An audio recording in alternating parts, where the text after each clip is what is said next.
Muy buenos días, soy Marcela Vélez y desde Londres comento con ustedes las noticias que deben saber para comenzar el día. Bienvenidos a Primer Click de Diario Financiero. Muy buenos días, es martes 3 de diciembre, bienvenidos a Primer Click. Todas las miradas están en Francia, donde el gobierno está al borde del colapso. Tenemos un inicio positivo de sesión en Europa, el dólar retrocede con la mirada puesta en la Fed y los datos laborales y expectativas importantes en China.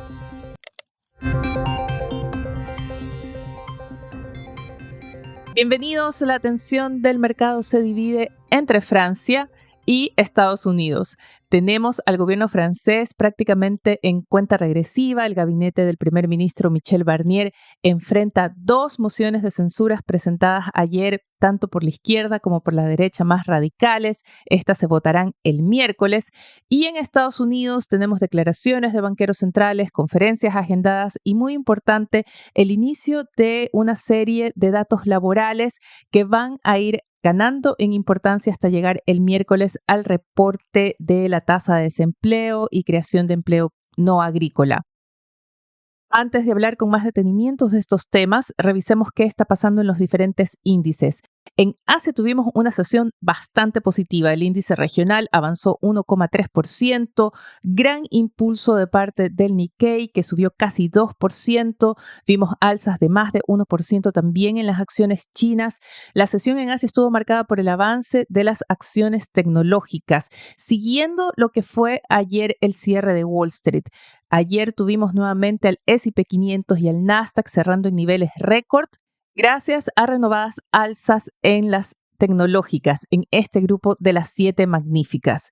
Esta mañana vemos algo de calma en estas acciones, vemos que sus papeles transan con ligeras caídas antes de la apertura de la sesión. Esto está poniendo freno en los futuros de Wall Street. El Nasdaq está plano con cierta tendencia negativa, mientras el S&P 500 va a tratar de tener una apertura al alza, pero todavía bastante plano. No es el caso en Europa, donde a pesar del caos político y la incertidumbre en Francia y también la situación alemana, que es bastante difícil, aunque ha quedado un poco en segundo plano, desplazada por Francia, a pesar de eso vemos que las acciones europeas repuntan, tienen un alza de 0,63% del Stock 600 a esta hora. Hay la idea de que detrás de estas alzas están tomas de oportunidades.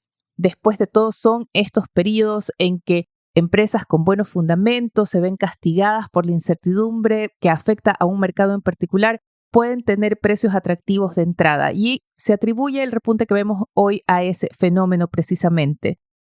Vemos un cambio de dirección en el dólar, el índice global de la divisa retrocede 0,22%.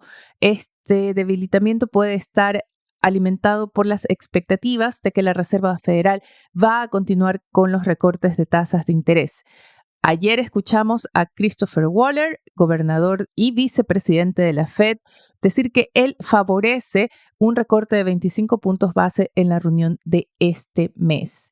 Al mismo tiempo, tuvimos positivas lecturas de la economía estadounidense, un alza en la actividad de servicios y esto está generando expectativas de ese escenario de ricitos de oro, del Goldilocks escenario, donde la economía está creciendo, pero todavía tenemos suficientes condiciones para que la Fed continúe reduciendo los costos del financiamiento.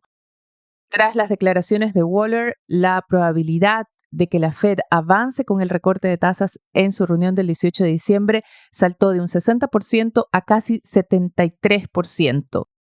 ¿Qué puede interrumpir o cambiar la dirección de estas apuestas del mercado? Muy importante van a ser, primero, las declaraciones que escuchemos de parte de nuevos banqueros centrales. Hoy tendremos a Adriana Kugler, ella es gobernadora de la Fed y su conferencia precisamente apunta al mercado laboral y la política monetaria. Mañana hablará el propio Jerome Powell. Y al mismo tiempo, Wall Street va a comenzar a recibir datos del mercado laboral. Hoy tendremos la publicación de la encuesta de aperturas y rotación laboral. La encuesta corresponde a octubre y el mercado quiere ver o se está apostando a que tendremos una ligera alza en la cifra de aperturas laborales con 7,48 millones desde los 7,44 millones que hubo en septiembre. Esta va a ser solo la antesala de otros reportes que seguiremos recibiendo. El miércoles llegará la encuesta ADP de creación de empleo privado ya con una medición de diciembre y así iremos avanzando hasta el viernes recibir la tasa de desempleo y la creación de empleo no agrícola. Estos son datos que concentrarán la atención de Wall Street durante toda esta semana, pero también la atención se divide, como les mencionaba al principio, en Francia. Ayer, el primer ministro francés Michel Barnier rechazó hacer más concesiones al presupuesto, optó por tratar de pasar el presupuesto de la parte social por vía ejecutiva y esto llevó a que los partidos más radicales, tanto de izquierda como de derecha, presenten votos de no confianza o mociones de censura contra su gabinete. Tienen que pasar 48 horas antes de que se voten estas mociones, así que se espera que la votación llegue mañana. En uno de los eventos más importantes de la agenda, Barnier va a hablar con el principal noticiero francés a las 8 de la noche de París. La idea o la expectativa es que plantee una especie de acuerdo a los socialdemócratas, tratando de convencerlos de que se abstengan de votar en la sesión del miércoles y así salvar su gabinete. ¿Qué tan viable es que sobreviva? Hasta ahora parece muy difícil. Es poco probable que logre convencer a suficientes socialdemócratas para evitar que se apruebe el voto de no confianza. Y la pregunta es, ¿qué pasa después? El presidente Emmanuel Macron, quien por cierto está viajando y está más ocupado con los planes para la reinauguración de la Catedral de Notre Dame, que por cierto va a contar con la presencia de Donald Trump el sábado, tendrá que interrumpir sus actividades y celebraciones para escoger a un nuevo primer ministro. En teoría, incluso puede insistir con Barnier. Todo apunta a que el nombre que escoja terminará siendo de todas formas un gobierno de minoría y por lo tanto sin capacidad para sacar adelante el presupuesto del próximo año o cualquier otra decisión ante la Asamblea Legislativa. Esto dejaría a Francia con una especie de vacío de poder, al menos hasta que Macron pueda convocar a elecciones el próximo junio. Serían elecciones legislativas.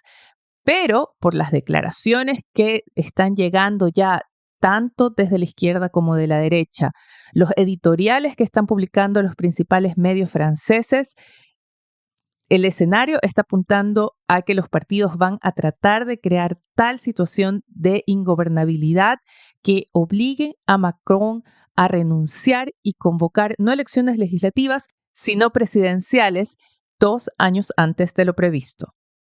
Sigamos de Europa, vayamos a China por un momento porque tenemos ya no eventos importantes, pero sí estamos viendo que se está creando un escenario de expectativa en torno a una reunión que se va a dar la próxima semana. A esto se atribuye el buen rendimiento de las acciones chinas en la sesión de hoy, también el avance de 1% que está teniendo el cobre en Londres y se trata de la reunión anual de la Conferencia Central de Trabajo Económico. Es una instancia a puertas cerradas donde los líderes de China deciden el plan económico ya más concreto para el año siguiente. La reunión se dará la próxima semana y lo que se está creando es una expectativa de que van a delinear ahí el plan de estímulo más grande que se haya anunciado hasta ahora y la estrategia para enfrentar las posibles amenazas tarifarias de Donald Trump. Y ahora miremos a la región. En la agenda de hoy tenemos datos importantes. En México se publican las cifras de inversión en capital fijo en medio de esta discusión respecto a cuánto impactarán las amenazas tarifarias de Trump a México. En Financial Times, Michael Stott, editor para Latinoamérica, advierte que no se debe creer que se trata solo de una amenaza vacía y que realmente está creciendo la posibilidad de que México se vea fuera del mercado estadounidense, afectando el discurso del nearshoring sobre el que se basan las proyecciones positivas que había para México hasta ahora. También en la región, Brasil va a reportar su PIB del tercer trimestre. hay que seguir atentos los eventos en Brasil. El mercado le está diciendo al gobierno que no está convencido de su plan de recorte de gastos. Vimos ayer el real brasileño caer a un mínimo frente al dólar. Vimos también caídas en las acciones brasileñas y veremos cómo reacciona el gobierno y también el mercado a la cifra del PIB que se publica esta tarde. Antes de despedirme, quiero revisar con ustedes algunos titulares en la portada de Diario Financiero.